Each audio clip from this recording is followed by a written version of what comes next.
तो दोस्तों, hope you all are doing great और आप अपने लाइफ में बहुत ही बढ़िया कर रहे होगे और अपनी प्लेसमेंट की तैयारी बहुत ही ईमानदारी के साथ कर रहे होगे। ठीक है, तो इस वीडियो में हम बात कर रहे होंगे यार कॉल बाय वैल्यू और कॉल बाय रेफरेंस की। ठीक है, तो चलिए स्टार्ट करते हैं, कोड के थ्रू इसे समझते हैं। तो मैंने क्या किया, एक क्लास बना लिया। ठीक है, उसके अंदर एक पब्लिक एक्सेस स्पेसिफायर है अभी, और एक का एक क्लास का ऑब्जेक्ट बना लिया। बस अब स्टार्ट करते हैं कॉल बाय वैल्यू क्या होता है। देखो, मान लेते हैं इसके अंदर एक फंक्शन है। ठीक है, एक फंक्शन है void fun नाम का, और इसके और एक पैरामीटर में एक वैल्यू एक एक्सेप्ट करेगा। ठीक है, उसका वैल्यू चेंज करेगा। बस अब देखो,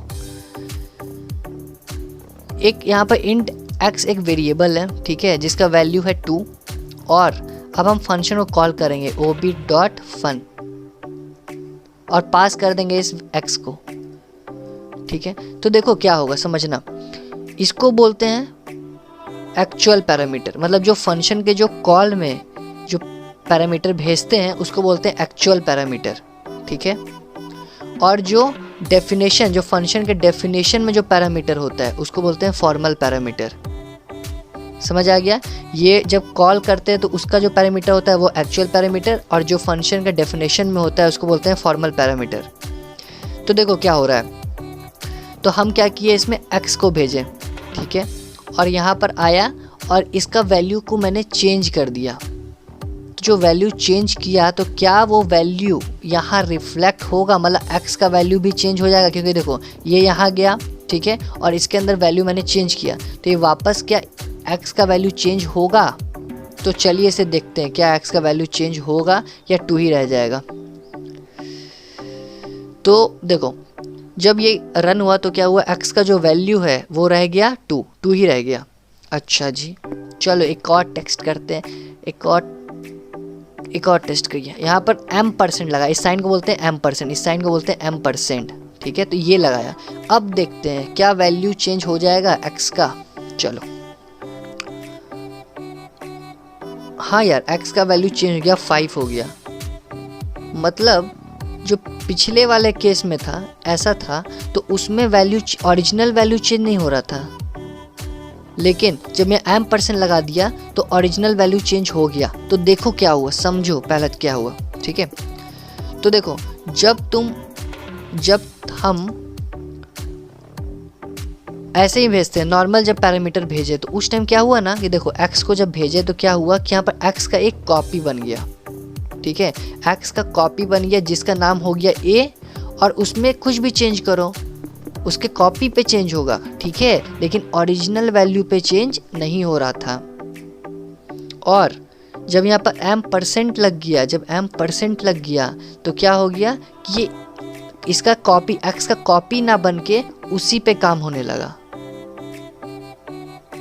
ठीक है, तो कॉल बाय वैल्यू पहला वाला हो गया call by value. Call by value मतलब फंक्शन को वैल्यू जब पास करते हैं, जब वैल्यू x का है वैल्यू, तो वैल्यू पास कर रहे हैं। ठीक है, और जहाँ पे m% जब लग जाता है तो वो होता है कॉल बाय रेफरेंस, मतलब एड्रेस हम डायरेक्ट भेज देते हैं, मतलब जो x का एड्रेस भेज दिया, तो जो भी चेंज हुआ क्या हुआ, उसी एड्रेस पे चेंज हो गया, उसी पे चेंज हो गया। ठीक है, अब चलो और इसको थोड़ा सा जस्टिफाई करते हैं, थोड़ा क्लैरिटी के साथ समझते हैं। तो देखो, कॉल बाय वैल्यू में क्या होता है यार। ठीक है, कॉल बाय वैल्यू में जो चेंज होता है वो रिफ्लेक्ट नहीं होता है ओरिजिनल वैल्यू में कोई भी चीज़ चेंज रिफ्लेक्ट नहीं होता है। ठीक है, क्यों नहीं होता है? क्योंकि इस पे काम किस पे होता है, इस पे चेंजेस कॉपी पे होता है, मतलब एक्चुअल जो पैरामीटर होता है उसका कॉपी पे होता है, एक्चुअल पैरामीटर के कॉपी पे होता है। ठीक है, नहीं समझ में आया? चलो एक एग्जांपल देते हैं यार। इसे क्या करते हैं ना, कि मान लेते हैं कि मेरे पास एक शीट है। ठीक है, एक पेपर है जिसमें एक पैराग्राफ लिखा हुआ है।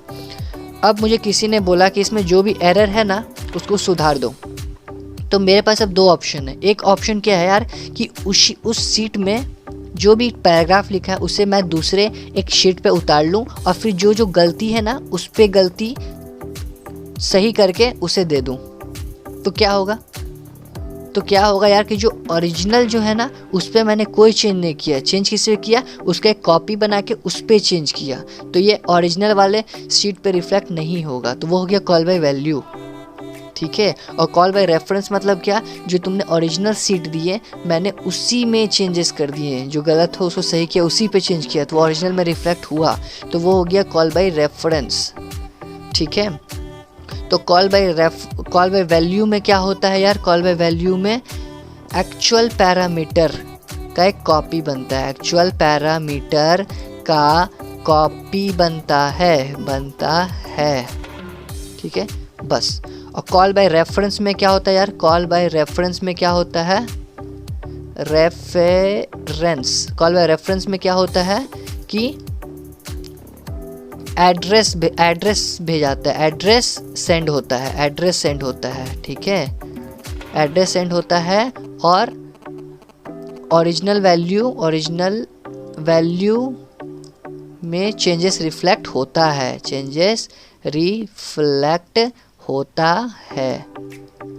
बस यही है समझने के लिए कॉल बाय वैल्यू और कॉल बाय रेफरेंस, ठीक है। तो एक माइनर चेंज कहाँ पर आया? यहाँ पर डेफिनेशन में अगर यहाँ पर एम्परसेंड लगा दो तो वो हो जाएगा कॉल बाय रेफरेंस, क्योंकि एड्रेस, अब वो एड्रेस रिसीव कर रहा है, मतलब यहाँ पर एक्स का अब हम वैल्यू नहीं भेज रहे हैं, एक्स का वैल्यू नहीं भेजेंगे, अब क्या भेजेंगे? उसका एड्रेस भेजेंगे, ठीक है, अगर एम्परसेंड ऊपर में लगा रहेगा तो। और एम्परसेंड अगर ऊपर में नहीं लगा रहेगा तो क्या भेजेंगे? क्या आएगा? एक्स का वैल्यू आएगा। तो जब भी चेंज करेंगे तो चेंज नहीं होगा, रेफरेंस में चेंज होगा, बस यही है समझने के लिए यार, ठीक है। तो आई थिंक आपको समझ में आ गया होगा कॉल बाय वैल्यू क्या, कॉल बाय रेफरेंस क्या होता है। तो कॉल बाय वैल्यू क्या होता है यार? कॉल बाय वैल्यू क्या होता है? तो कॉल बाय वैल्यू में क्या होता है कि जो भी ओरिजिनल चीज़ होता है वो रिफ्लेक्ट होता है, जो भी चेंज होता है वो रिफ्लेक्ट नहीं होता है, रिफ्लेक्ट चेंज नहीं होता है, ठीक है। और कॉल बाय रेफरेंस में क्या होता है? जो भी ओरिजिनल वैल्यू होता है वो चेंज हो जाता है, ठीक है। क्लियर है? यहाँ तक क्लियर है? चलो ठीक है यार, तो फिर से एक बार समझते हैं कॉल बाय वैल्यू क्या होता है। कॉल बाय वैल्यू क्या होता है? जो वैल्यू है उसका एक कॉपी सेंड होता है, कॉपी भेजाता है, ठीक है। और कॉल बाय रेफरेंस में एड्रेस भेजाता है, ओके। और दूसरा, जो भी चेंज होता है फंक्शन के बॉडी के अंदर, जो भी वैल्यू में चेंज होता है वो ओरिजिनल वैल्यू में रिफ्लेक्ट नहीं होता है, ठीक है, लेकिन कॉल बाय रेफरेंस में ओरिजिनल वैल्यू में रिफ्लेक्ट होता है, ओके, ठीक है। आई थिंक इतना यार क्लियर होगा, ठीक है। तो होपफुली यार आपको समझ में आया होगा। Till then keep preparing, keep practising, bye bye, see you in the next video. और यार प्लेसमेंट तो लेके रहेंगे।